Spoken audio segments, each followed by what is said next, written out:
Bonjour et bienvenue sur YRgestion.fr. Vous êtes salarié, entrepreneur et vous avez depuis toujours envie de vous reconvertir en professeur des écoles. Sachez que quel que soit votre âge, et avec de la volonté et de l'organisation, c'est tout à fait possible. Je vous explique tout cela. C'est parti!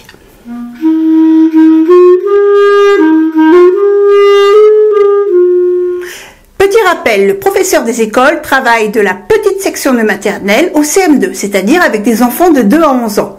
Il dispense un enseignement polyvalent. Les conditions de recrutement de l'éducation nationale sont les suivantes. De façon générale, 2 conditions sont indispensables pour être recruté en tant que soit professeur des écoles, c'est ce qu'on appelle le premier degré, ou professeur de collège-lycée, le second degré, ou encore CPE, conseiller principal d'éducation. La première condition, c'est de valider un diplôme de master ou équivalent à Bac+5. Le diplôme de référence, c'est le master métier de l'enseignement, de l'éducation et de la formation, le MEEF. Il est dispensé en 2 ans par un Institut national supérieur du professorat et de l'éducation, un INSPE. On intègre un master MEF après avoir validé une licence ou un équivalent Bac+3. La deuxième condition, c'est d'être lauréat d'un concours de l'éducation nationale, le CRPE, le CAPES, le CAPEPS, le CAPET, etc., etc. Pour enseigner dans une école maternelle ou une école élémentaire publique, vous devez réussir le concours CRPE, le concours de recrutement de professeurs des écoles. Les conditions d'affectation de poste. Le choix de l'académie d'inscription au concours est important car en effet, vous serez nommé professeur stagiaire et affecté dans un département de l'académie dans lequel vous avez été recruté. Le choix du département est effectué en fonction de vos vœux formulés au moment de l'inscription au concours et de votre classement au concours. Chaque année, un nombre de postes offerts dans chaque académie est publié, au plus tard la veille de la première épreuve écrite d'admissibilité. Il y a plusieurs voies de concours au CRPE. Il y a tout d'abord le CRPE externe, qui s'adresse aux étudiants inscrits en 2e année de master, un M2, ainsi qu'aux personnes qui détiennent déjà un diplôme de master. Il y a ce que l'on appelle le second CRPE, c'est-à-dire il est interne, il concerne les fonctionnaires et certains agents non titulaires qui peuvent justifier de 3 ans de service public et qui détiennent une licence. Et enfin, il y a le 3e CRPE qui est accessible à tous ceux qui ont au moins 5 ans d'expérience professionnelle accomplie dans le cadre d'un contrat de droit privé, sans condition de diplôme. Tous comportent 3 épreuves écrites d'admissibilité, 2 épreuves orales d'admission et une épreuve orale facultative. Parlons plus précisément de ces fameux 3e concours. Vous êtes donc salarié en reconversion professionnelle et vous souhaitez devenir enseignant ou CPE. Le 3e concours, c'est pour vous. Il n'est pas nécessaire de détenir un diplôme ou un titre spécifique pour s'inscrire au 3e concours. Vous devez justifier de 5 années d'activité professionnelle effectuées dans le privé ou dans la fonction publique, mais dans ce dernier cas avec un contrat de droit privé. Toutes les activités professionnelles rémunérées sont prises en compte à partir du moment où elles ont été effectuées sous un régime de droit privé. Il n'est donc pas nécessaire que ces activités aient été faites dans une seule entreprise.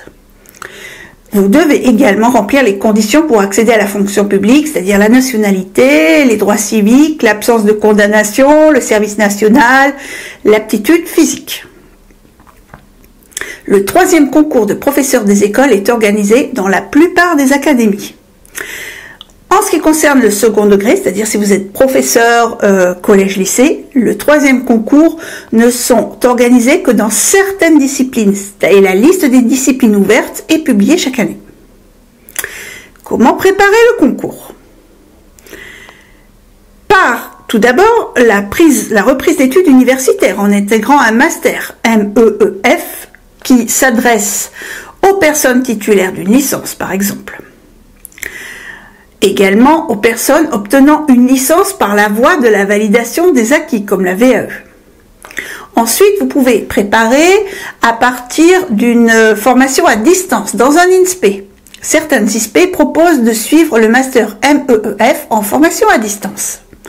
Avec le CNED également, le Centre national d'enseignement à distance, qui propose des cours conçus par des spécialistes de nombreux entraînements et des corrections personnalisées.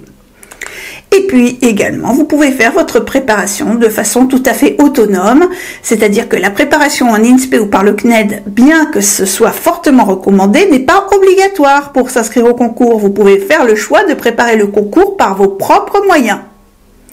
Quelques chiffres. L'an dernier, 807 postes offerts au 3e concours, 10 163 candidats inscrits, 3199 candidats qui sont finalement présentés aux épreuves écrites, 817 admis, 104 inscrits sur liste complémentaire, soit 25% de présents aux épreuves écrites déclarés admis.